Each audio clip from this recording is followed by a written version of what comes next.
Good afternoon and welcome to Manchester South's Stewardship Emphasis Afternoon. I want to thank you for joining us this afternoon, and I pray that you've had a good Sabbath so far. Now, I'd like to start the proceedings with an opening prayer, and we'll then move into an opening hymn, followed by an introduction of what the programme is going to look like this afternoon. So I pray that you've had a good lunch and that you are ready to sing with us in a moment. But before we do so, if you can just bow your head in prayer. Dear kind and Heavenly Father, we are so grateful for the Sabbath that you've given to us, the rest that you've afforded for us. And I pray, dear Lord, that as we listen to the words which will come from this stewardship emphasis, that will enlighten us, particularly in the area of financial management, because we know that is important for us from a stewardship perspective. Lord, we ask that you will help us to gain information and to apply it in a godly manner to our lives, and so that we can also not only help ourselves and our families, but those who we come into contact with too. Thank you to this end, because we ask this in Jesus' name. Amen. We're going to start with a opening hymn, and that hymn is hymn number 330, which is Take My Life and Let It Be.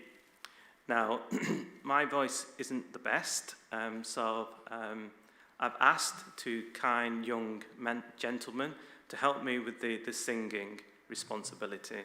So I'd like to welcome Timothy and Mancini, who will lead us in that singing. Thank you, gentlemen. Thank you. Welcome.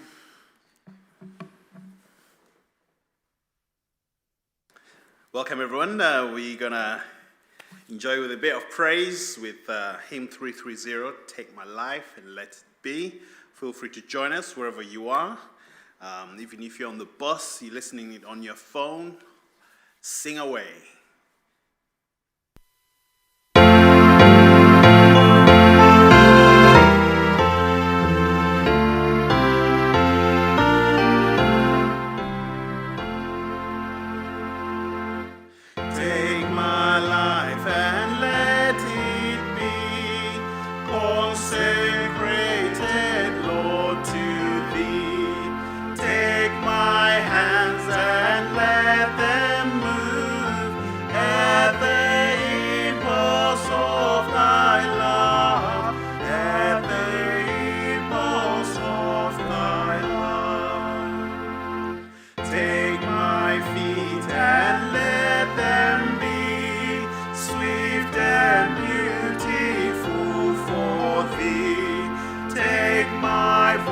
And let me sing, always only for my King, always only for my King. Take my lips and let them be filled with messages from thee. Take my silver and my gold, not a mite would I withhold, not a mite would I withhold. Take my will and make it thine, it shall be no longer mine. Take my heart, it is thy own, it shall be thy royal throne, he shall be thy royal throne. Take my love, my Lord, I pour, at thy feet is treasure store. Take myself and I will be ever only all for thee, ever only all for thee. Amen. Thank you, gentlemen. Very good. Thank you very much. Now, this afternoon's programme Mainly will be a presentation, and I'll introduce Dr. Victor Sandwinger in a short while. So it'll be a main presentation and an opportunity to ask questions as well with regards to stewardship and its emphasis and impact from a financial point of view, and to give us some tips and help in terms of that area of stewardship. But I want to just give you a bit of an introduction, first of all, with regards to the topic of stewardship. And originally, we planned to have the stewardship program back in June 2020, but because of the pandemic, obviously, things didn't go to plan. However, there were a couple of objectives that we set from a stewardship point of view with regards to some of the objectives we were trying to achieve. The General Conference stewardship theme is about mission, forward and stronger. And our objective was to help the church members by educating them with the information as to how to plan to get the right structures and safeguards in place that would both benefit their families as a result. And also to conduct a practical session and presentation to help God's people become better managers of their finances so that they can strive and better care for their families and give generously to the extension of God's kingdom and make a difference by helping others and those around them. Now, the scripture text for today is taken from Proverbs 3, 5 to 10, and it's well known, so I'll read in your hearing. It says, "Trust in the Lord with all your heart, and lean not on your own understanding. In all your ways acknowledge him, and he will make straight your paths. Be not wise in your own eyes, fear the Lord, and turn from evil. It will be healing to your flesh and refreshment to your bones. Honor the Lord with your wealth, and with the first fruits of your produce. Then your barns will be filled with plenty, and your vats will be bursting with wine." I just want to spend a few moments just looking at the origins of stewardship from a biblical perspective. And the word stewardship is perhaps a bit of an old-fashioned word. And today we would regard stewards as being managers of someone else's property. So stewards are not owners, but they are given the responsibility as stewards and its accompanying duties by the owner. So where does this understanding of stewardship originate? Stewardship is the understanding that we find in the Bible in two things. Number one, who we are as a people and who God is. So stewardship describes our standing before God. So let's go right back to the beginning, and we know that God is the creator of everything. Everything we have is because of him. God gave us a duty to take care of other creatures and his creation. It's important, therefore, to remember that while we have been given dominion, it is still God's dominion. We are not the owners, we are the managers on behalf of the Creator. My appeal today is that we let us take care of what God has entrusted in us. And my prayer is that we seek to be good stewards of God's beautiful creation and what we mirror, and that we mirror God's generosity. Now, I'd just like to introduce Dr. Victor Sandwinger, and he'll look at the principles of stewardship in the context of finance. And before I introduce or welcome virtually Victor Sandwinger, I just want to spend just a bit of time the snippet of information that I have about him is that he lives in Newcastle, He's not been able to join us here physically, but because of what we've learned over the past 18 months, 2 years through technology, by the wisdom of Zoom, he's going to be joining us by technology, so we're enhancing that. So lives in Newcastle. He's been ministering as an elder in that church for some time. I believe, I don't know if it still is, but it's Pastor Peter Jeans. He's probably moved on now to another church, but he has been in that church before. Victor is a personal coach and is the founder of a Facebook site called Dr. Smart Stewards, which is known as Dr. Sam. You know, his little acronym that he uses. And there's some snippets of information on his Facebook site. He has more than 10,000 followers, so that's impressive, so that's very good. He offers smart money clinics, coaching, workshops, keynote speaking, on advice on how to achieve financial freedom using biblical principles. And he's studying to become a financial advisor. So the disclaimer that I will need to place here, and I'm sure Victor will do the same thing, and the information that is going to be provided is general information, and it's information that is not regarded as specific financial advice. The Financial Conduct Authority has very strict rules in terms of advice, and so we need to make sure we're not breaching that. So it's general advice based on biblical principles. So I'm going to hand over to Victor. He will do his presentation, and then if there's any questions for those who are in the audience today, either physically in the church or virtually online through YouTube, if you have any questions, please post them, and then we can address them after the presentation.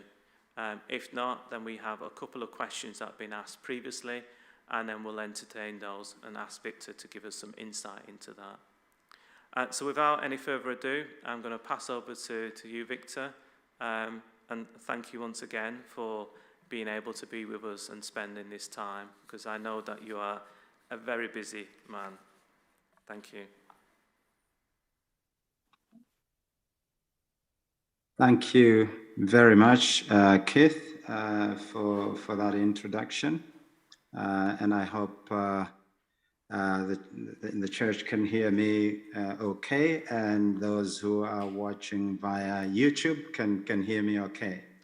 Could you just confirm, Keith, that the church can hear me okay? Yeah, we can hear you okay. Absolutely. Great, fine. thank you. Thank you. Thanks, Thank you. Victor. So I'm very honored to be able to share with you some hopefully practical ideas and strategies for financial well-being. So to start with, of course, Keith has already done the introduction, and so I'll skip that page. It's really just to say, well, look, I am available to help families to thrive. My goal is to help families to manage their money God's way, to God's glory, and for healthier finances as a benefit out of that. Okay.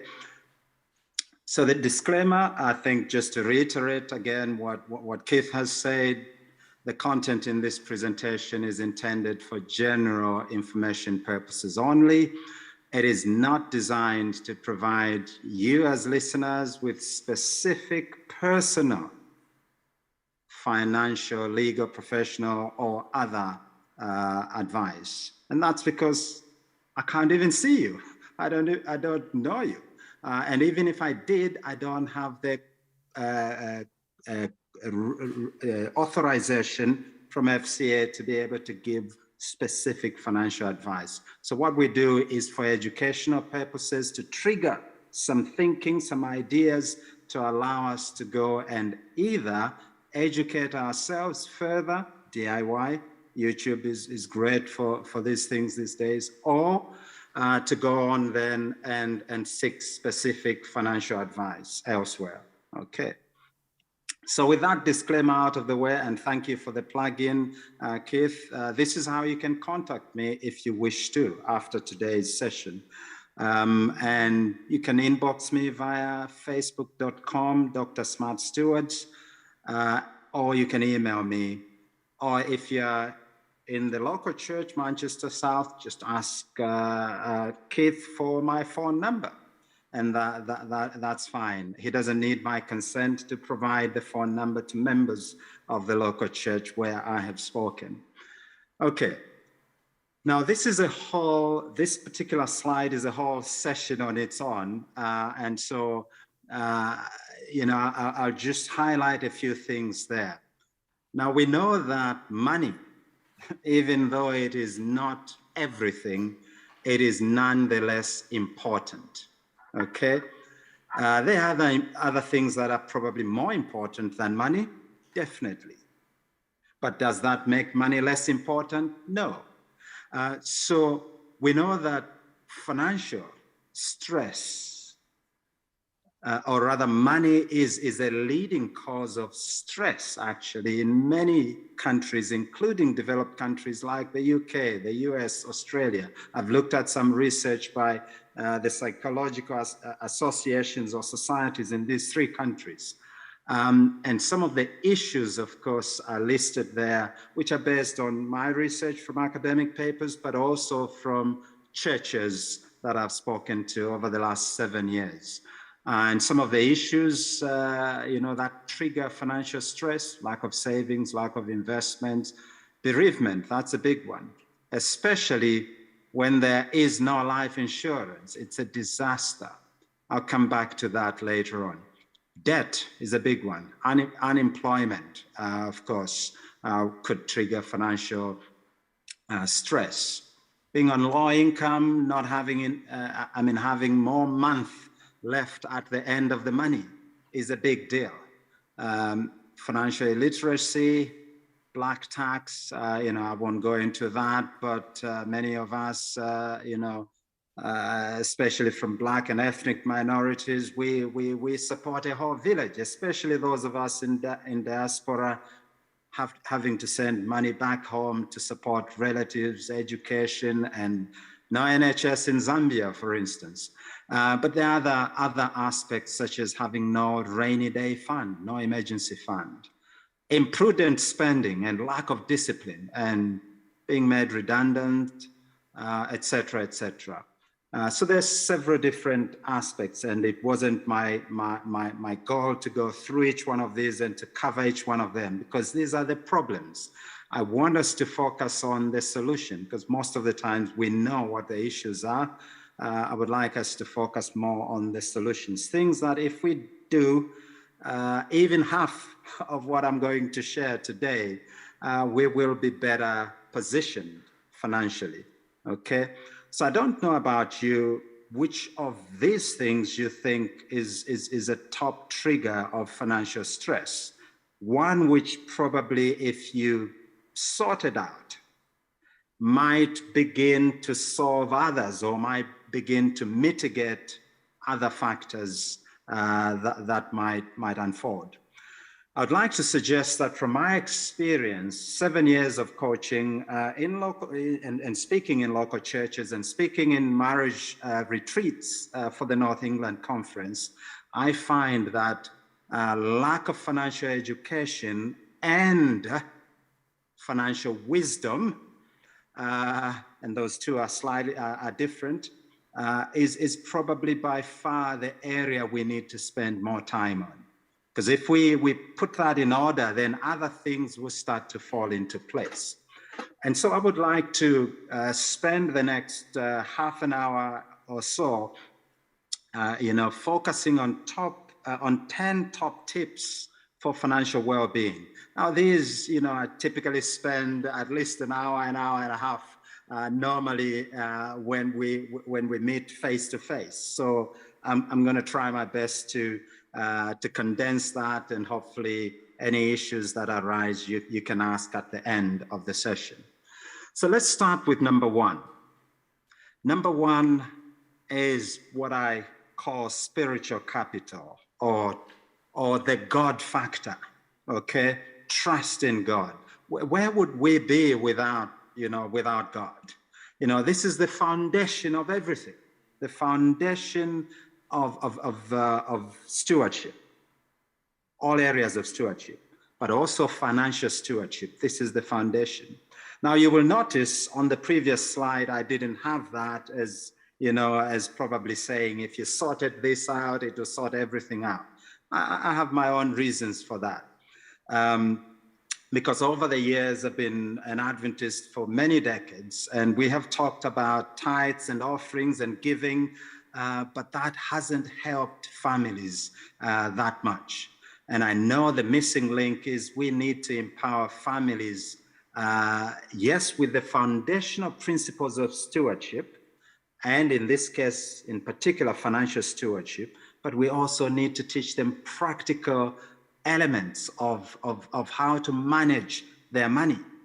And because that really is what stewardship is.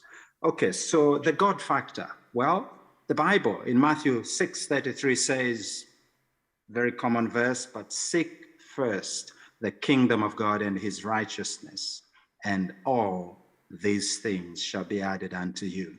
Now, this verse is not promising that you're all going to be millionaires. Okay, it's just saying if you prioritize your relationship with God, then you can sleep tight knowing that God will take care of you. So point number one, God knows what you need. Okay, he knows your needs, and that's why you can trust him, and that's why you can put him first. And in doing that, you acknowledge that God owns everything. Like Elder Keith said at the beginning, we are not owners, we are managers, we are stewards. And if we acknowledge point number three, if we acknowledge God owns it all, then we know that we just have the privilege to give back a portion of what God has blessed us with. So we can give and be faithful. Now, point number 5 probably is by far for me the game changer. Growing up as an Adventist, the emphasis has always been on the tithes and offerings, the 10% and the extra 10% or whatever you give in your offerings. But really, you can return a faithful tithe and give generous offerings and still be an unfaithful steward from a financial point of view. And we know stewardship is more than just money. So let's just focus on financial stewardship. You can return 10% of your income and give up to 10% more in offerings and still be an unfaithful steward. Why? Because stewardship is as much about the money that we give as it is about the money that we don't give. So stewardship is about is holistic, it's about everything. So if you just give 10% tithe and then are clueless about managing the 90%, you'll still be broke. You'll still struggle. And that's why we need practical financial management tools and wisdom and knowledge so that is translated into wisdom, actual practical living on a day-to-day basis. Okay, so I know I've spent a bit of time on that, but that's very important to appreciate that, we need to do more than just give. We need to be good managers of the 100% that God has given us. Okay. Spiritual foundation on this point number 1, the God factor. Well, Proverbs, we've talked about Matthew 6:33, but Proverbs 6, verse 6 through to 11 has, again, some very rich counsel. Go to the ant, thou sluggard. That's King James Version. Go to the ant, you sluggard. Consider its ways and be wise. So we need wisdom. We need to learn from nature. We need to learn from other people. It says, it has no commander, no overseer or ruler, yet it stores its provisions in summer, in advance of winter, okay? Stores its provision in summer and gathers its food at harvest. How long will you lie there, you sluggard? When will you get up from your sleep? A little sleep, verse 10, a little slumber, a little folding of the hands to rest, and boom, poverty will come on you like a thief and scarcity like an armed man. I'm not a theologian, I'm an amateur on the Bible, but I would like to suggest that sometimes, not all the times, sometimes, we are where we are because we haven't done certain things that we had opportunity to do but didn't do, certain things that we could have done completely differently. And I'm a testimony of that. If we had time, I'd share some of the stories of our own lives, which is what triggered my interest in personal finance. It's in spite of being a lecturer at uni and having an above average income, we struggled with our finances and we were in debt up to our eyeballs. Even though I was an elder at the time, we struggled to return a faithful tithe. No matter how many stewardship programs there were, they didn't help. Why? Because the numbers just didn't add up. We were hemorrhaging money in repayments for credit cards and loans and all that. What we needed was practical money management advice in addition to the spiritual content about God owns everything, we need to be faithful, etc. Okay, so sometimes poverty, scarcity can be a result of either laziness and or failure to plan. Now, I'm hoping that somebody won't miss the letters in red, and especially the first word, sometimes, okay? I'm not saying poverty is a result of failure to plan or hard work. Never. But I'm saying if we fail to do certain things, the results may not be great. So as we conclude the first point, which is the God factor, I would like to suggest that we need to take heart and take courage in the fact that God has promised to care for us. And that's E.G. White, Ellen G. White in Life Sketches. We have nothing to fear. I know it sounds a bit, tricky sometimes when we hear whatever is happening, potential shortages of commodities and the fellow scheme coming to an end and all kinds of things. We may be anxious, but we are encouraged that we have nothing to fear except for one condition: if we forget how the Lord has led us in the past. Okay. Moving on to point number 2, having laid that foundation, the rest is easy, okay? But nonetheless important. Point number 2 is we need financial wisdom, big time. And that includes financial education, the practicalities of money management. Learn how money works. And it has never been easier to learn how money works. Go on Facebook, there are Facebook pages and groups that are dedicated to this. Go on YouTube, there are YouTube channels, some of them run by financial advisors. I know 2 or 3 who I follow. If you want that info, I can make that available. And here's the reality. We spent, some have suggested, 14,000 hours or so in school from, when we are kids all the way up to university. And we learn many weird and wonderful things. But unfortunately, we learn more how to get a job, but practically little or no money management. And we end up, when we graduate or whatever, start working, we end up handling money through trial and error, and sadly, mostly error. We make huge mistakes, which, if we knew better, we could probably have avoided a lot of pain and hassle. This chap, great guy, Martin Lewis, great advocate of personal finance. He even has, I believe, a financial education course and a free book online, a PDF on basic personal finance. Download it for your teenagers if you've got children, or if you're interested in becoming a better financial steward.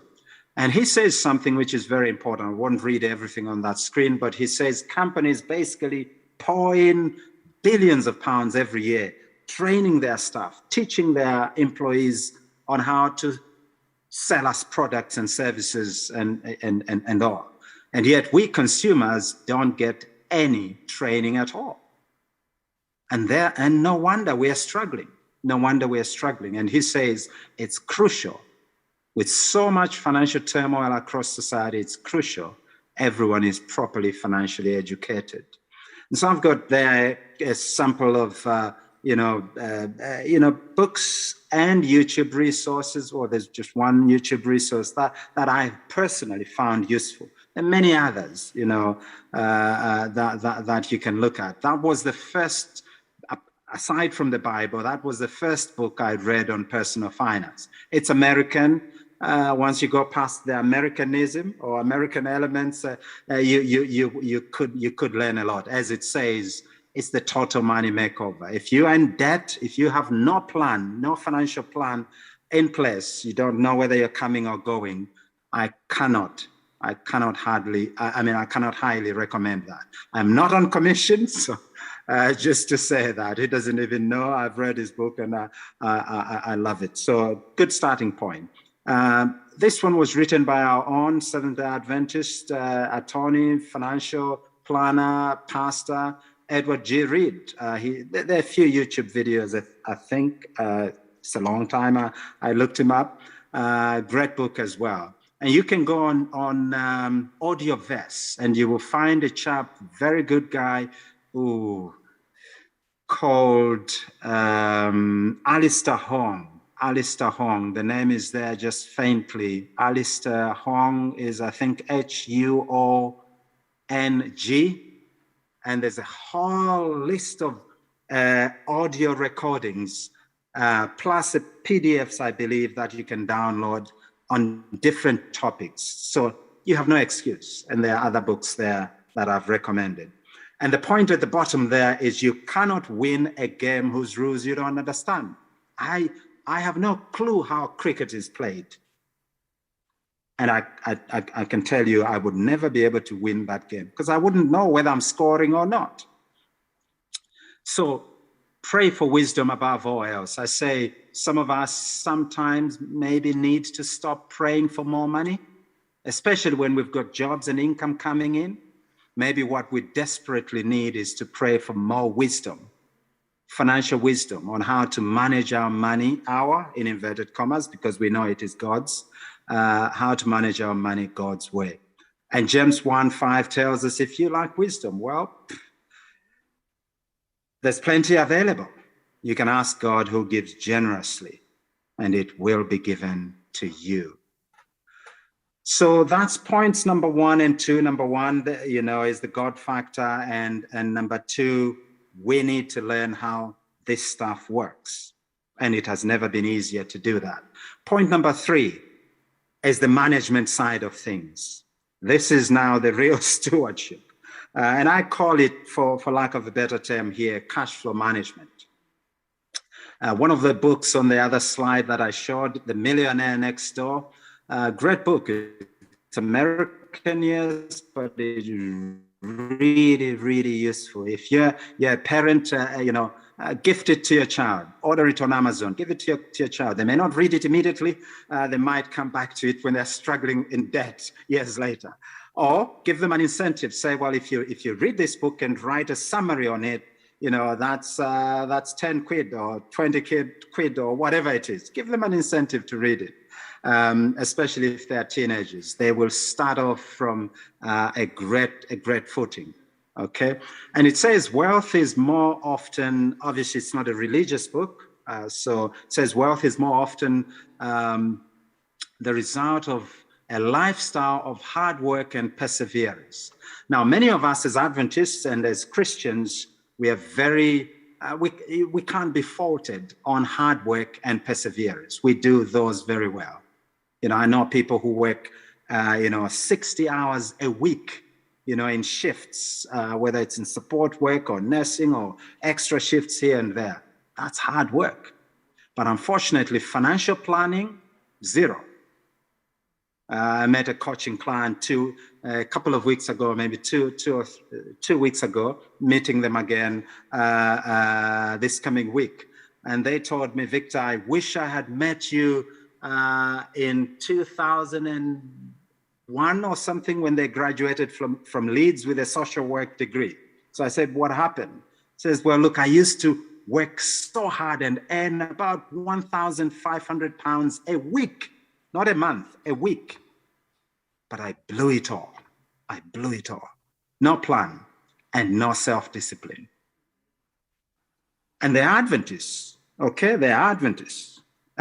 So all the messages on giving and tithes and offerings, etc., didn't help the management side of things. That's why we need a lot of practical financial management principles there. So prayer, I suggest, is essential in capital letters, but prayer alone may not cure some of your financial problems.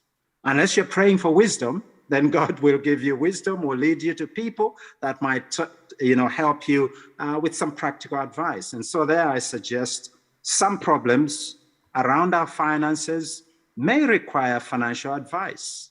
Others may require some coaching, somebody to walk alongside you, ask you questions, challenge you on how you're spending your money, and etc.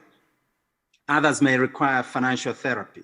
I cannot tell you how many men and women, have, especially at marriage retreats, have said, help, please speak to my husband or to my wife, because, I think they're out of control. They have, 20, 30 boxes of pairs of shoes that haven't been opened, and 15, 20, pairs, suits that haven't even been worn, etc. Sometimes there are issues going on in our background, in our childhood, in our upbringing, etc., which somebody else, an expert in that area, may be able to help. So financial therapy and counseling may be useful even for Christians, okay?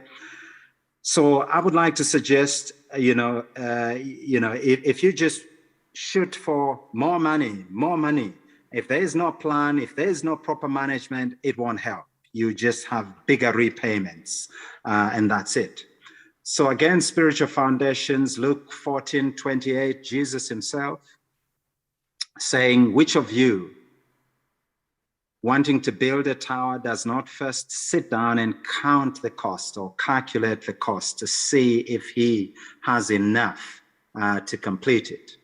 Now, we're not building towers, etc., unless you've got a construction project going, but we have income usually that comes in, whether it's benefits, whether it's pension, whether it's salary, or from your business, rentals, etc. You have income, and you've got a month usually to plan for. You need to sit down and count the cost and calculate, this is the money that I have, how can I use it in the best possible way? So it's not the amount that counts, but the plan. Ellen G. White, Christian author in Adventist Home, says, keep a record of all expenses.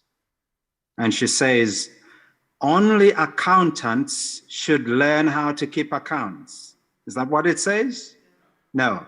She says all, including nurses, teachers, doctors, whatever your background is, learn how to keep accounts. Is she saying we should all have an ACCA qualification in accounting and auditing? No. Learn how to manage your money. Know what's coming in, know what's going out.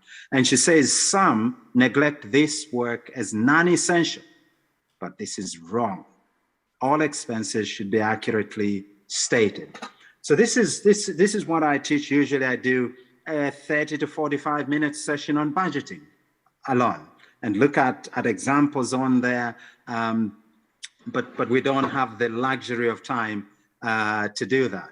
So a budget, John Maxwell, Christian author, I think offers the best definition I've ever come across. It says a budget is telling your money where to go instead of wondering where it went. Now that bit there in red, that was the Samwinga family years ago, maybe 7 or plus years ago. You know, my wife very often would ask me, well, you're a lecturer. You're not necessarily, you know, badly paid. You're not, you know, they don't pay us too much, but enough to be able to get along. So where's the money going? And very often I would say, well, I don't know. I guess it's going to pay the bills, you know, and all the direct debits, etc., etc.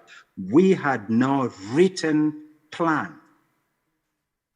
And a simple budgeting approach that we teach, that I teach, is what is loosely referred to as a zero-based budgeting approach. Now, the accountants, that may mean something completely different to them, but for the rest of us lay people, it just means, what's your income?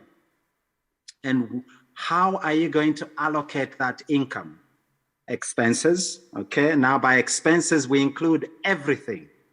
Everything is allocated, your actual expenditure, savings, giving, whether it's tithes, offerings, Good Samaritan Fund, investing, etc. Whatever you're doing with your money, let it have a label and amount. So income minus expenses should be equal to zero. And I hear someone say, well, there's no surplus. That's not good news. Well, no, if you've got a surplus, then that money will walk. You know, it will go to pizza, it will go to the ice cream van, it will go wherever, you know. So what we're saying is allocate the money to some task, savings, giving, investing, eating out, whatever is important to your family needs to be on the budget. And that budget must be balanced. Income minus expenses is zero. So 3 steps there: identify your total income if you're budgeting as a family, allocate the income to the planned expenditure, including everything, of course, expenses, savings, giving, investing, and then income minus expenses should be equal to zero. Okay, so keep it simple. If you are into spreadsheets, use a spreadsheet. But if you're not into spreadsheet, just write it on a simple piece of paper, okay?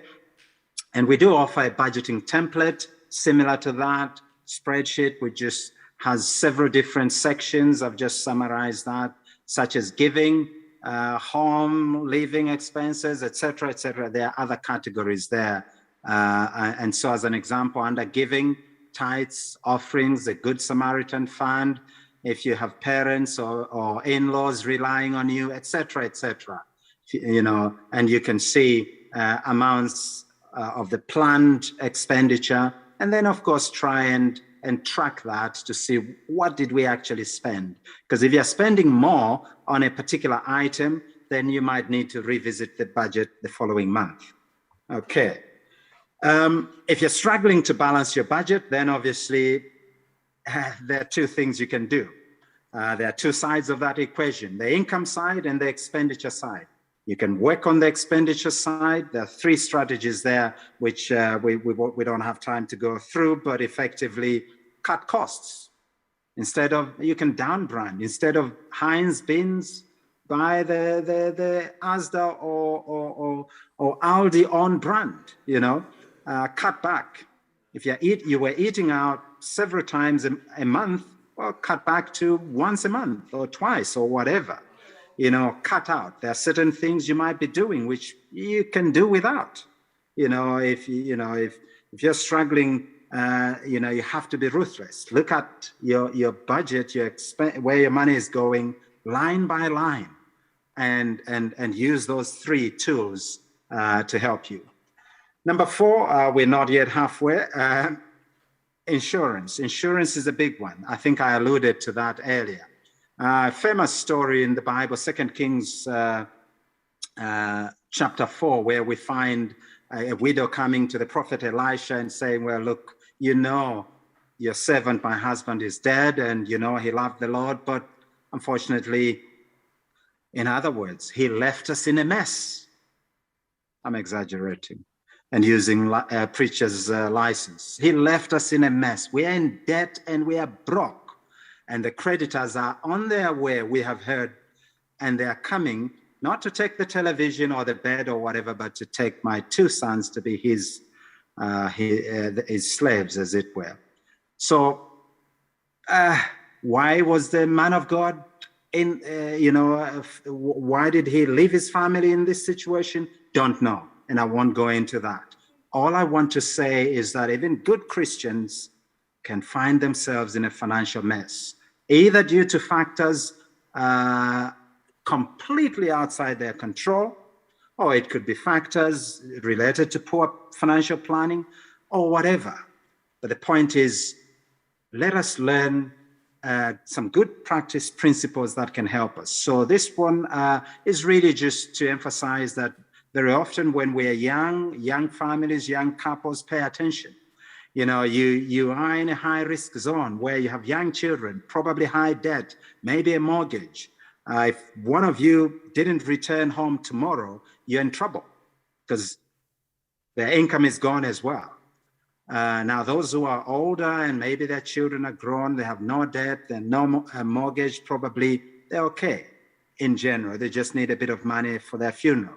So we say, consider taking out an inexpensive life insurance policy. A level term cover is usually sufficient for most people, and I'm happy to help families navigate that. And the reality is if you are a dual income family and you bring in whatever income, if something happened to one of you, then that one income goes as well, and your family could struggle. And so what we say really is we have, particularly as parents, we have three roles going: spouse, parent, provider. And very often we forget that provider element, that if something happens to you, you won't be able to provide anymore. And so what we encourage families is to say, well, look, John or Mary, death is devastating. There's the emotional loss, but there's also the financial loss. The financial loss, the emotional loss, we can't do anything about. The financial loss, we can. Speak to somebody, get my contact from Elder Keith, and I can help you navigate that. I do have some expertise in that area. And so if John took out a policy, his £2,000 income that's gone with him when he's deceased, that amount of policy could help, in theory, to cover his family for years to come. If they did something smart with it, it could they can live on the interest from that money almost in perpetuity. Now, obviously, if they have no financial education and wisdom, then it's a disaster again. Okay.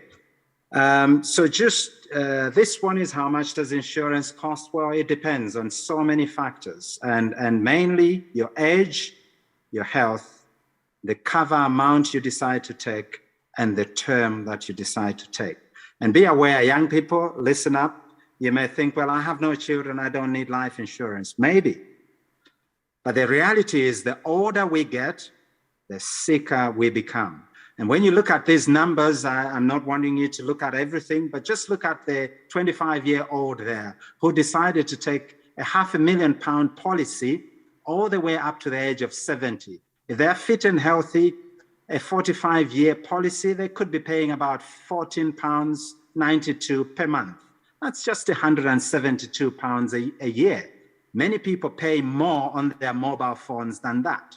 That means over the 45-year period, they'll only have paid £8,000 for the peace of mind of having a cover of £500,000. Should something happen to them, their family or future family, would have a payout that would allow them to cushion the effect of that. But look, if you take out a policy at the age of 45, the same type of terms, you could be paying £36.42 a month. And by the end of the 25-year policy, compared to the 25-year-old who took a 45-year cover, yours was just 25 years in cover, you have paid more, £2,870 more than that youngster who had financial wisdom and education. And yet also, if you're ill at this time, you've got diabetes, you've got heart disease, etc., you actually won't pay £36. You could be paying $46.50 or whatever. So the premium is related to our age, health, cover amount, and term. So all I'm saying there is, let's not play GoFundMe with our loved ones. We can do better. And that's part of my mission, to eliminate this, where a loved one passes away and we literally have to scrape and pass the plate to just raise 10 grand to bury them, when they were paying more on their mobile phone than they could have been paying on a life insurance cover of 100,000, 200,000, 300,000, whatever, depending on your needs. Okay. Number 5 is debt. And I'll try, Elder Keith, maybe take another 10 minutes or so, 5 to 10 minutes, and then I'll wind down. So number 5 is debt. Debt is probably the new slavery. And the numbers say it all, 72 billion on outstanding credit card debt at an average of 20% in interest. Every day, the banks are smiling all the way to the bank, because we pay them 140 million pounds in interest alone every day. Okay. And that basically is just to illustrate the fact that, debt can hinder your ability to be a faithful steward, but also your ability to be to achieve financial well-being. In this example, this family could be in debt for 21 long years. Why? Because they are trapped by the banks and financial institutions with the idea that you only have to pay the minimum repayments. You can afford it, just pay £55 a month, and you keep doing that. And by the time they're done with you, a £20,000 debt will have grown to 84,000. You have paid them 64,000 in interest alone. And yet, with some smart strategies that we teach and help families this family could be out of debt in 2 years without even earning much more than they're already earning. It's just financial literacy that is crucial. So what does the Bible say? Well, it says there in Proverbs 22, verse 7, the borrower is slave to the lender. In fact, the whole verse says the rich rule over the poor, and the borrower is slave to the lender. Don't be a slave to anybody else other than a servant of God and a friend to man, as the Pathfinder teaches. Counsels on Stewardship 257, be determined never to incur another debt.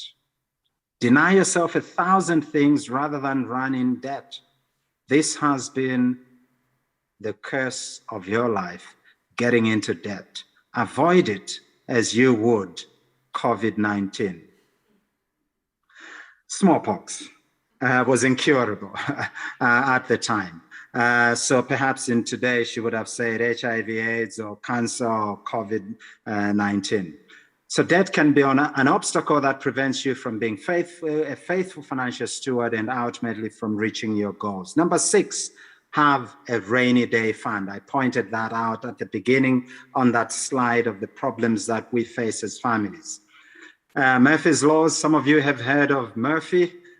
Some people don't like it, but Murphy apparently had these laws that in any field of scientific endeavor, anything that can go wrong will go wrong, okay?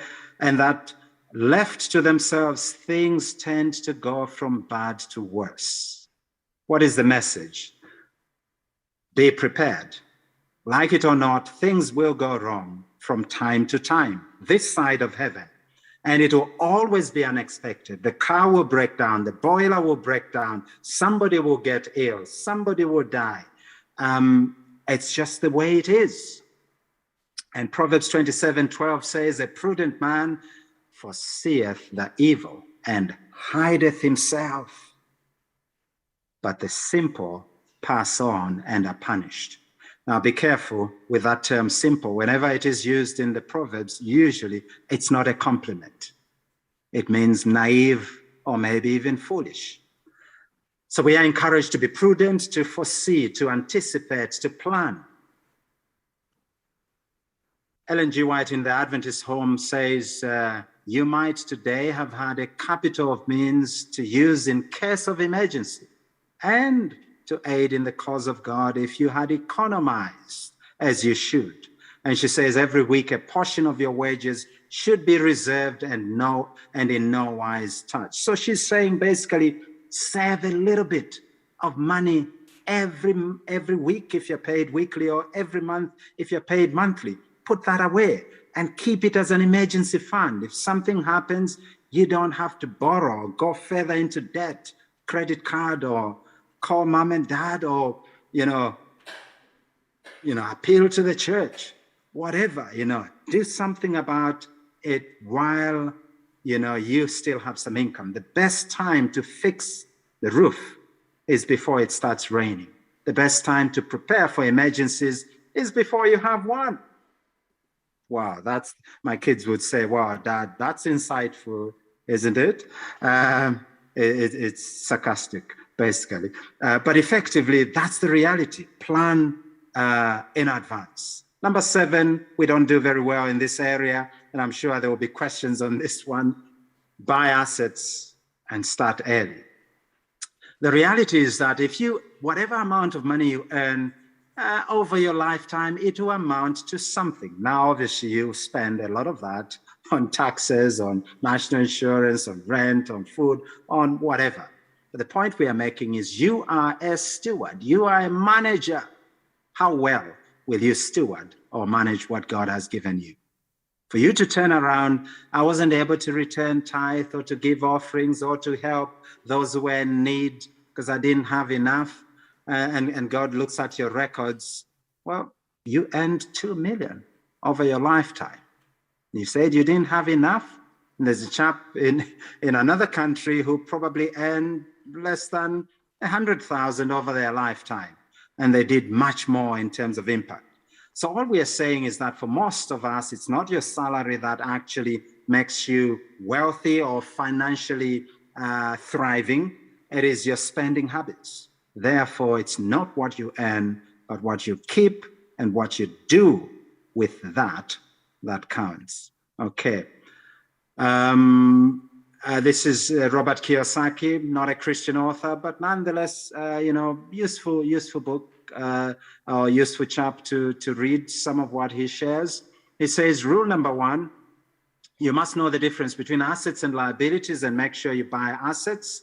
An asset, according to his definition, the accountants would disagree to some extent. He says an asset is something that puts money in your pocket, whereas a liability is something that takes money out of your pocket. So if you buy a big 70 or whatever inches flat screen, is that an asset? Ask yourself the question, is it putting money in your pocket? According to this definition. Now, it is not saying we should never buy anything that doesn't put money in our pockets. It's saying we need to know the difference so that as we do our spending, we know whether we are helping ourselves or whether we are enriching Carphone Warehouse or Apple or somebody else. Okay, we don't have time to do this, but it's a little exercise that I usually do to say, are these assets, are they liabilities? But yeah, a couple of examples of assets: a property, a buy-to-let property, stocks and shares and bonds, land, starting a business, education. I put a question mark there. Just make sure there's a chance of you being employable and or doing something with that education. Whereas on the other side, of course, we have some potential liabilities. Now, you can have a car that you use as an Uber or whatever. That might be perhaps an asset as well. I don't want anybody to be divorced, so I won't discuss whether a spouse could be an asset or a liability. Because of time, obviously, I'm probably just going to say here, as far as, let's say, stock market investing or investing where you get a return on your investment at a given rate. For the young people in your audience, I know Brother Keith did mention you have some young people.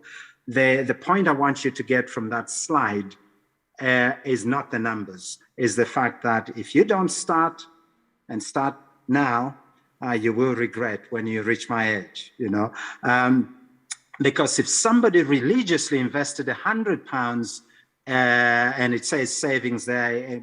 Sometimes in financial advice, savings and investments are used interchangeably, but I don't like that myself. So if you invested £100 every month religiously from the age of 25 to 65, a 40-year sort of period, your working life, and your investment grew at 10% average. Some years might be a bit more, some years a bit less, but if the average was 10%, at the end of that 40-year period, by 65, your investment could be worth about 637,000. If you said, well, I'll start next year, I still have a wedding to save for, I want to travel or whatever, then your investment could be worth 61,000 less. If you waited 5 years, you've just robbed yourself of £250,000 in potential, in opportunity cost, in potential returns. And if you waited 15 years and started in your 40s like me, you've probably just lost £500,000 in potential returns. Okay, on investments. Now, obviously, the next question is, where do you invest? Well, that's where either you learn DIY or you get financial advice, okay? So when you wait, you hurt yourself. E.G. White says something here, those who are ready to and willing to invest in the cause of God will be blessed in their efforts to acquire money. It is no sin to acquire and control property as stewards of God, as long as you hold it until he shall require it for the necessities of his work. Last 2 points are very straightforward. Simplification. Many of us live, point number 8 is simplifications. Many of us, when we have income and jobs, we live very lavish lives. We think more is better, but actually sometimes less is more. And Jesus taught that lesson in John 6, verse 12, when he fed the 5,000. He could have just left with all his disciples saying, yeah, they've eaten, great, let's leave. But he says, gather up the fragments that nothing may be lost.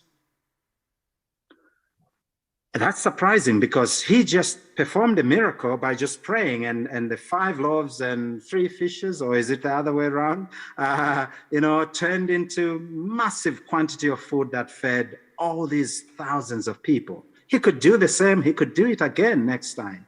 But instead, he teaches a lesson in economy, in economizing, being frugal. I suggest every believer should be frugal. Now, what that means to you might be slightly different to what it means to me, but really is always aim for best value rather than just cheap. Cut the waste, food waste, utilities, etc.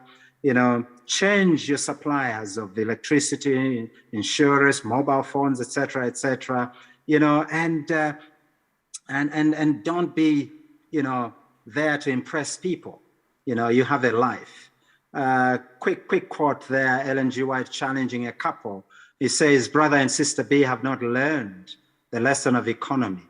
They would use all as they pass along, were it ever so much. Meaning, even if they got a bonus of $5,000, they would spend it. Even if they got an increase of $10,000 a year, they would spend it all. They would enjoy as they go. Why? Because you only live once, YOLO. And then Ellen G. White says, when affliction draws upon them, they would be wholly unprepared. No emergency fund. And she says, had brother and sister B been economical managers denying themselves, they could this have had a home of their own. So they just ate their home. They just dressed their home. Meaning, there are many of us who may be struggling financially, who, if they had better financial education and some wisdom to accompany it, we could own our own properties. We could have a buy-to-let property. We could have some investment. We could have $250,000 sitting in and earning interest, which we can then use to help those that need help, so that we are continuously positioned where we can help and make a difference. And of course, the last bit there, if they neglect to learn these lessons, their characters will not be found perfect in the day of God. I leave you to get the gravity of that comment. Number 9 is basically, if you're struggling to make ends meet, then maybe you need to look at the income side of things. create. We are creative beings. Make money, make more money. There is unlimited money in this world. And when you have a poverty mindset and a scarcity mindset, you just think you can only earn money by just the humble job that you have. No, we have seen throughout the pandemic. That's the picture of one of my sons, Luendo. During the pandemic, he learned a skill, video editing, and he's so good at it. So if you need videos edited, just contact me. Contact Luendo. He's going to do a great job for you. So while 9 a.m. to 5 p.m. and what happens on the job is important, what happens from 5 to 9 a.m., 5 p.m. to 9 a.m. off the job is infinitely more important. We need to learn to be creative. And these days, you can make something and sell on Etsy, on Amazon, on eBay, whether it's a book or actual crafts, etc. You can sell your skills, whether it's video editing or whatever, on Fiverr, Upwork, etc. So learn something new, like this Malaysian pilot who lost his job during the pandemic and decided to start making and selling burgers. The health department, the health and temperance guys might have a thing or so to say about it, but anyway, he's now able to care for his family. The last point, Elder Keith, which is not exhaustive, but just to touch on it, while you do everything else, don't forget that death almost always comes unexpectedly. Therefore, prepare, have a plan, and also look at taxes. And that means have a will. And these guys are all famous people who died without a will. Aviator, engineer, and film producer Howard Hughes, $2 billion estate. 34 years, people were fighting over the money. Bob Marley, Martin Luther King, and Picasso all died without a will, leaving chaos. 31 million adults, 60% of all adults don't have a will, no trust, and they leave chaos. Matata, as we say in Southern Africa. And of course, inheritance tax. If you haven't planned for your death and for taxes, by the way, they say death and taxes are inevitable. Death is inevitable, taxes not so inevitable for the wealthy. They plan for that and pay only what is necessary. The rest of us overpay. And I think that's more or less it, really. E.G. White's last comment there, wills should be made in a manner to stand the test of time.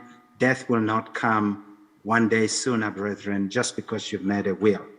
And really, I finish with a list of the points that we've covered and ask, what can you do from today, tomorrow? What can you start on as an individual? Start implementing some of the things we've learned. Otherwise, we've just wasted 45 minutes or so together. And I suggest reconnect with God for a foundation. And I suggest learn how money works. Start with a budget tonight. Email me. The email was there, drsmartstewards@gmail.com. I'll send you a budgeting template tonight. Then consider taking out insurance. That's something you can do tomorrow, the next day. You can book an appointment with me and I'll walk you through the process and help you in that direction as well. Simplification, again, that's, something you can do. The others need to be worked on with time. You can't just get out of debt tonight. But many of these things in red you can act on immediately. Well, finally, beloved, I pray that you may prosper in all things and be in health, just as your soul prospers. 3 John 1, verse 12. Elder Keith, I apologize for going over the time, but I hope that this has been helpful for your members. I'm happy to take any questions, comments, and learn from others as well. Thank you. Thank you very much, Victor, and it's much appreciated. The content you've been through in a short space of time, has been very valuable. And I think the beauty of it being shown on YouTube is that people can share it with their friends and also can provide that information to others so that they can benefit from this presentation. There's a couple of things that that came out quite strongly to me in terms of God being the foundation, first and foremost, being the number one on your list. So we're all appreciative of the fact that in God we have nothing. Without God we have nothing. And particularly around the budgeting side, with regards to things that we can start doing now quite effectively. Just a couple of points, notes for myself before I go into a question that's been provided by someone watching on YouTube. Where's you asked a question around budgeting, and we've been in similar situations in terms of, one income in the house, and in debt, spiraling debts, and we've had a difficult time years ago. Where's the money going? It's called children. Yeah, children. Yeah, they're a joy, of course. They're a joy, but they're expensive. Very expensive. And just on your point around being a bit more frugal, unfortunately, there's no compromise on beans. It's Heinz beans. Heinz beans only. Okay. Not negotiable. But anyway, I'm not plugging for them. I'm not being paid by them either. But it just tastes a bit better. And there was another point that you mentioned with regards to assets and liability, and you questioned spouse, and you put question mark, and you sat on the fence there. My spouse is an asset. So I'm Amen. very clear. Amen, bro. Very clear in that regard. Just one question that's come through, and it's with regards to your point around life assurance, if you can just help provide a bit of clarity on that. So the question is, if I get life assurance at 25, will I always pay £15 per month, or will that figure go up with age? So is there inflation on top of that? And then can I change the expiry date on a policy, or does it expire when you reach the age of 70? So first of all, from the premium perspective, if you take it out at 25, does it go up with the retail price index and with age? So what's your thoughts on that? Two great questions. So on the first one, if you take out a level term cover, which is the sort of insurance that I personally, I'm in love with because of its simplicity and it's inexpensive compared to other forms of insurance like whole life cover, etc. If it's a level term cover, if you take it out today, the premium that you agree, if it's then is the same premium you will pay for the life of the cover. So if it's 70 years up to the age of 70 or 80 or 90, which is what many insurers do, then you pay a fixed amount. Right. Now you can choose for it to be indexed, which means it will, both the premium and the amount you're covered for, which the insurer would pay out in the event of death, both those amounts would go up according to inflation. So it is up to you to choose, do I want the certainty that I'm only going to pay £16 a month up to the age of 70, or do I want the potential benefits to be adjusted for inflation? If so, then the premium will also be adjusted slightly year on year to account for inflation. They'll also give you a report on the amount of cover that, well, you took out a cover for 250,000, but because of inflation, if something happened to you this year, that's now 251,000 or something like that. Yeah. Okay, so you can choose for it to be indexed. But I think the tip is, the earlier you start, the cheaper it's going to be anyway. Absolutely. That's the main thing. Both in terms of what you pay per month, but in terms of what you pay over the total period. Yeah. Okay. Yeah. And in regards to the expiry date, can that, does that stay the same, or does it expire? I think I've kind of touched on that. So if it's level term cover, you choose how long you want to be insured for. And usually people think of their mortgage. Okay, I've got this huge liability as in responsibility, or my kids are 10, if something happened to them while they are dependents, or my mother depends on me for whatever reason. So you take out your period of cover according to your needs, which would need to be you would need to reflect on. You'd be guided on that. But effectively, you choose to say, I'll take out my policy up to the age of 65 or 70 or 80 or 90, as I said, which is usually the maximum. And at that point, of course, the policy expires. And the goal of term life cover is to make insurance so affordable that you can have surplus income that you can invest. So if you buy whole life cover, you could be paying hundreds of pounds every month. Instead of getting a cheap level term, or not cheap, affordable level term cover and paying, let's say, £20, etc., you have more room then to invest, so that in 40 years' time, by the age of 70 or whatever, you are actually technically self-insured. Yeah. Your investments are, you have money. Your family can bury you. Your kids are grown and they all have families of their own, and they don't necessarily need a huge payout for them to be taken care of. Understood. Does that make sense? Yes, it does. Thank you very much. We've got a question from the congregation. So whilst you can't see them, you'll be able to hear their voice. So I'm just going to ask Monette just to ask your question. Just clarify for me, if I live till 90, obviously I'm alive.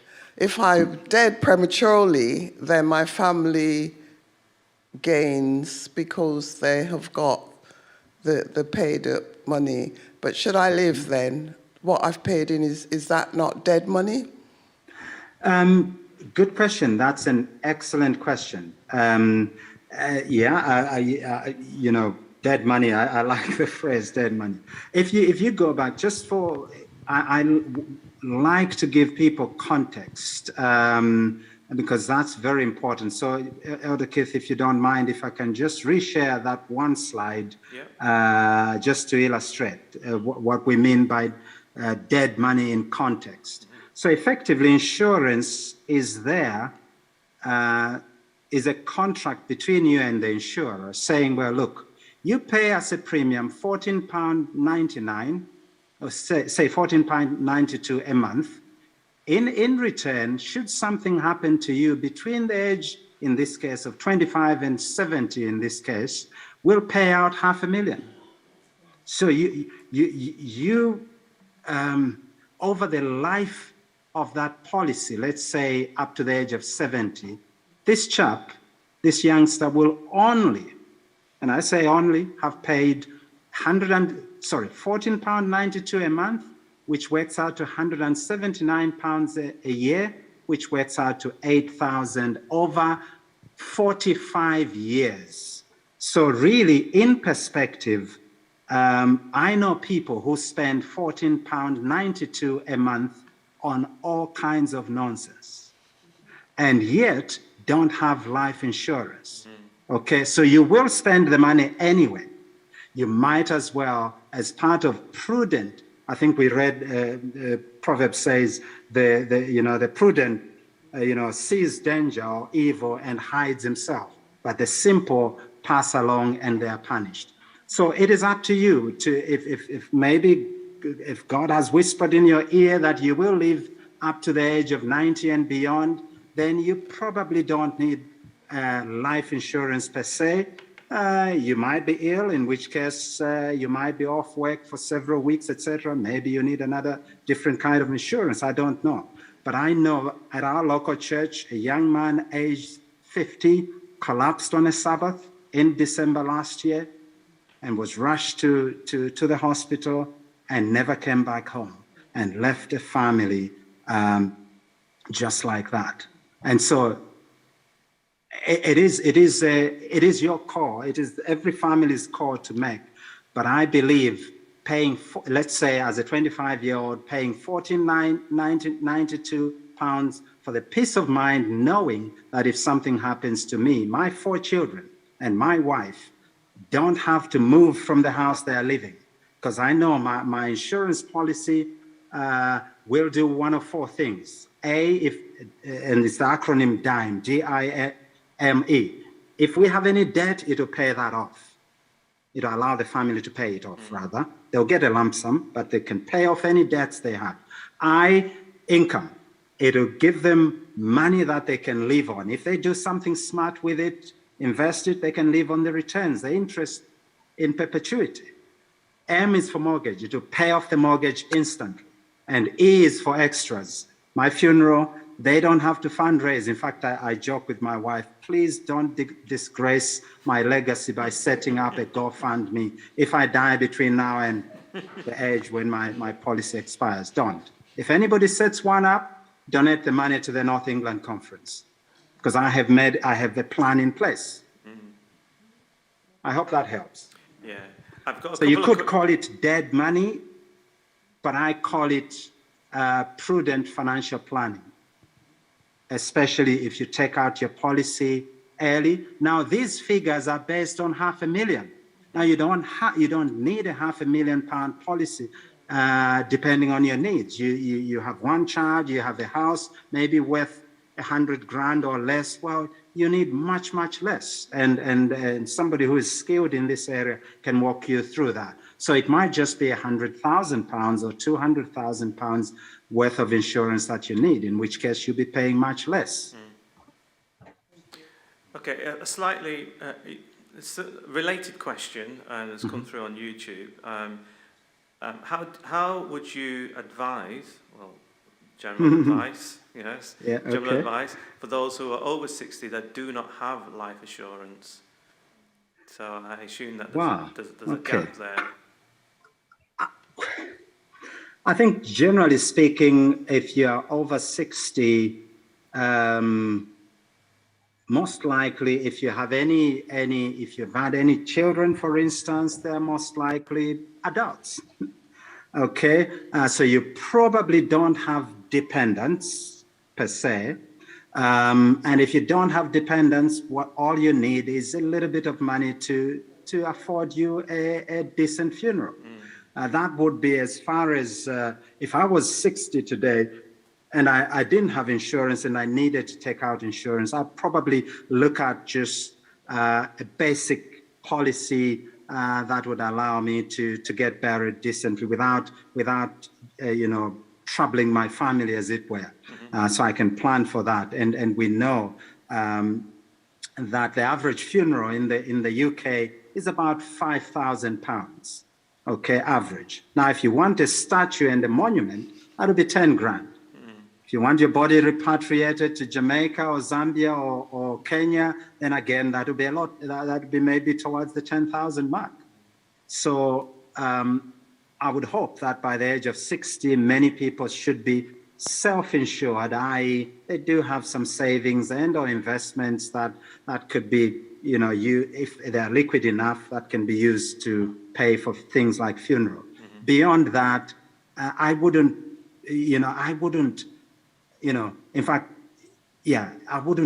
encourage a 60-year-old to take out a policy and be paying out nearly £100. Yes.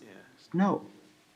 Obviously, that's for £500,000. We've just used £500,000. That's why it's 96. So if you took out a policy of 50,000, it could be much, much less than that. Yeah. But effectively think, do I have any money that my family could use to give me a dignified send-off? If so, do I really need insurance? If you still have a mortgage, I pray that your mortgage, you have a little bit of insurance on that, so that if something happened, that asset can stay in the family, can be paid off and stay in the family. Okay. I don't know if I've answered the question. No, but that's good advice. General information, should I say, general information, so thank you. We've just got one more question from the congregation. There's a couple of standard questions that I've got previously, some of which you've answered already, but there's just one I want you to touch on in a moment. So, Paul, do you have a question? Yes, thank you so much. You're welcome. It's so valuable the information you've shared. I want to just touch on something called money blueprints. And I'll just quickly read the definition. Your money blueprint is essentially how you have been programmed to respond to money and wealth throughout your life, beginning in your childhood. The trickiest part is you likely aren't aware of your beliefs or habits because your money blueprint is deeply rooted in your subconscious. Given that most people are not even aware that they have a money blueprint, how do we go about helping them to identify their own money blueprints so that they can actually then start to address it?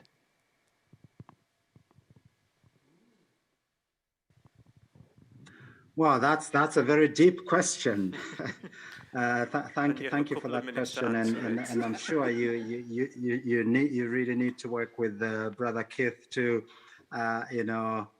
perhaps have a session like this again for your church, and help in that direction, because I'm suspecting and guessing you are reading around this subject, and it's the way to go. So absolutely true. We all sort of grow up with certain messages being implanted in our minds that sort of shape how we relate to money, and that can be a very tough battle to ever win or conquer. I suspect that many of us actually will struggle to accumulate wealth even if we had opportunities, because we're constantly sabotaging ourselves, because of our subconscious doesn't allow us to thrive. We have those limits that have been set. It's a bit like, the car has a possibility of going up to 150 miles per hour, but then the manufacturer, even though the speedometer says, it is 1 up to 150, but it's been set for the UK where, or a country where the laws don't allow you to go beyond 70. I hope you get the illustration. So effectively, that's where earlier I said some money problems may require financial advice, others require financial coaching, others require even financial therapy. Somebody who's trained in psychology, but in particular the financial side of things as well, to just walk you through how you relate to this area of your life and what really is driving your decisions, your choices, and maybe the constant self-sabotaging, etc. But I think the good news really for me is I'm speaking to a group of believers who, we are all, we've all come from very far in our spiritual experiences. And so if God has seen us from, perhaps in some cases, drug users, prostitutes, thieves, constantly angry people, etc., and has transformed us to who we are today, then I believe even in this area of our lives, if we start with the foundation, which we talked about, the God factor, then I think we have a good chance of starting to solve the problem. And of course, adding to that what we've already said, some practical help such as financial therapy if required. So Romans 12 verse 2 says, talks about, not being, do not conform any longer to the pattern of this world, be transformed by the renewing of your mind. The context may be slightly different, but I think the principle is the same. There is nothing in our lives, in our mindset, our subconscious, etc., that God can't help us to overcome. I don't know if that helps, but it's probably above me. I'm not a financial therapist. I'm a financial coach and financial educator. But I think if you are really struggling to make headways, speak to somebody, get some help, And also, of course, the starting point, as I said, is the God factor. Amen.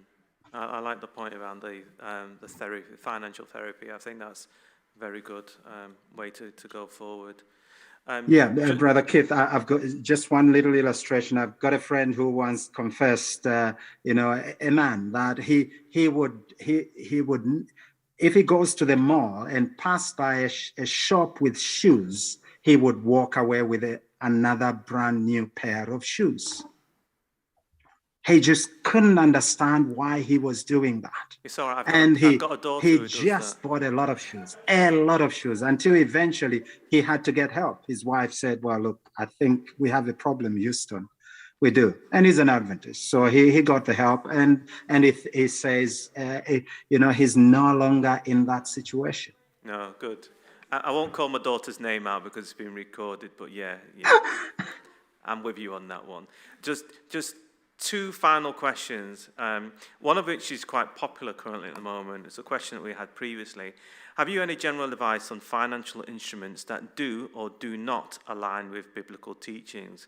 For example, speculative investments such as crypto or Bitcoin. So is that biblical or not? So for those who are not familiar with Bitcoin, it's a digital currency that operates freely of any central or government oversight, I believe, and that's as much as my extent on Bitcoin is. So, any thoughts on that, Victor?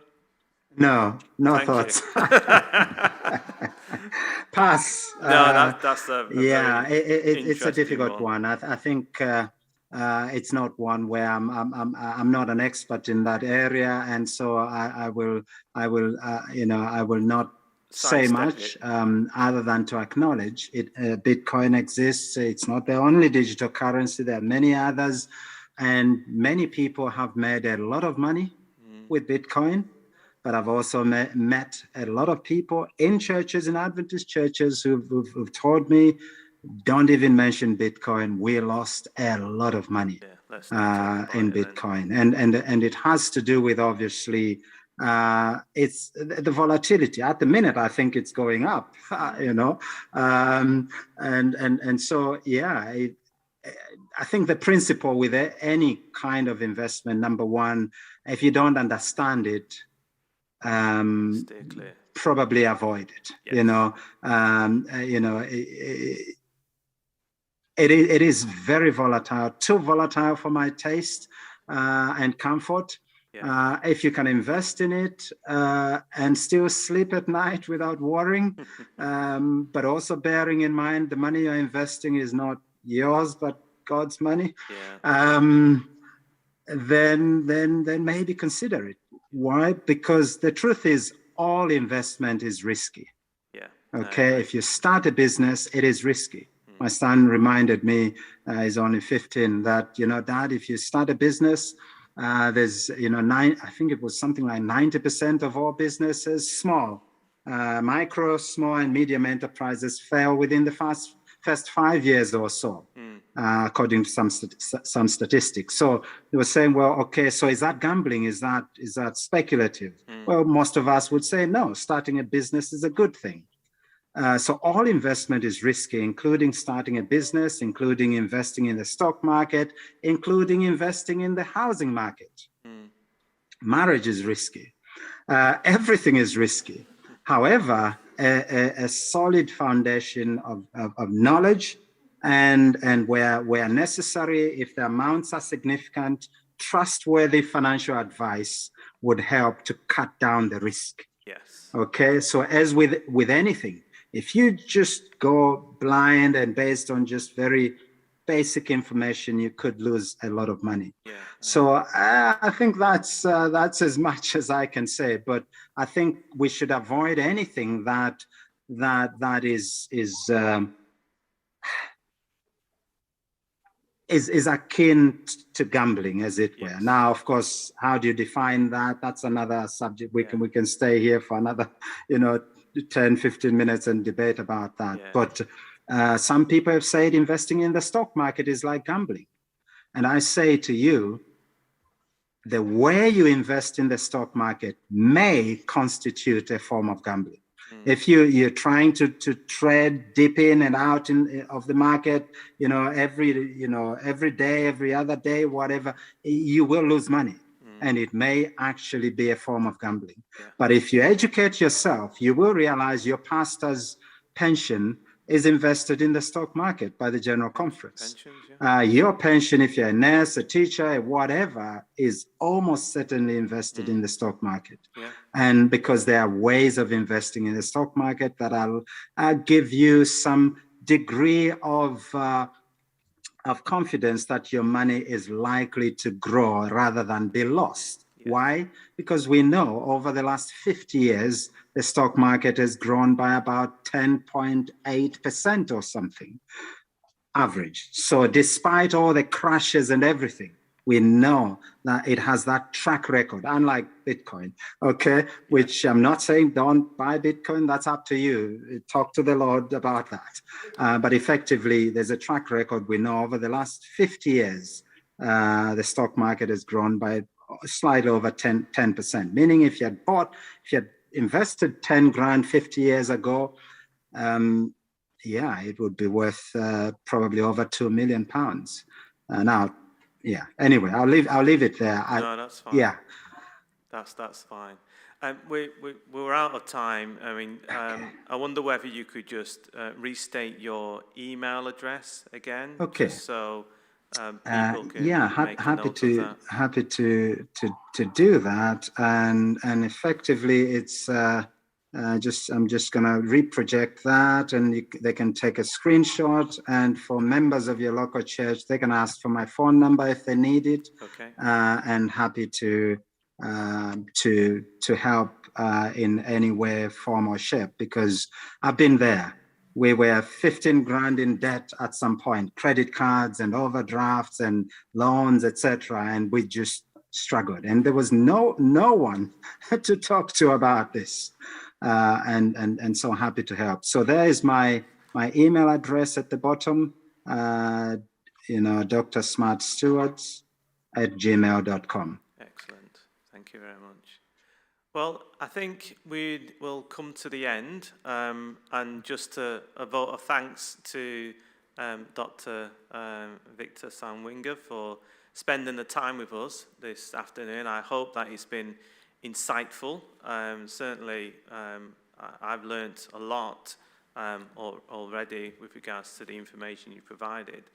And I want to just thank the tech team who have been able to work with the technology so we can have this session. So Eddie and Joanna and Edmund, Mancini and Timothy, thanks for your assistance this afternoon.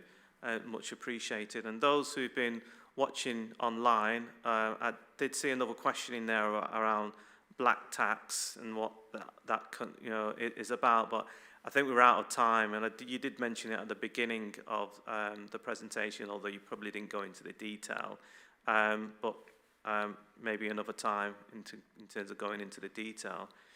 I just want to summarize before we sort of close with a closing prayer, is just a small excerpt from Ellen White's Review and Herald, May 15, 1900, and it says, God has given us his goods. He has given us his pledged word that if we are faithful in stewardship, we should lay in heaven treasures that are imperishable. We must strive to have God first in our life, first and foremost, and with your plans, we should honor him.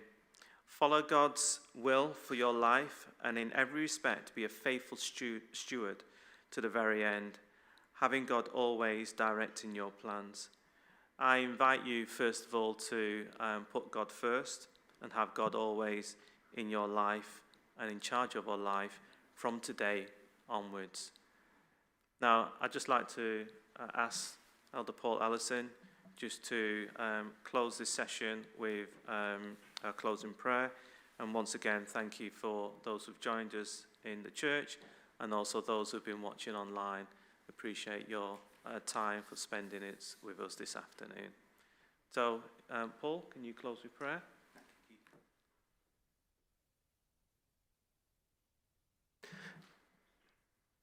Let's bow our heads in prayer.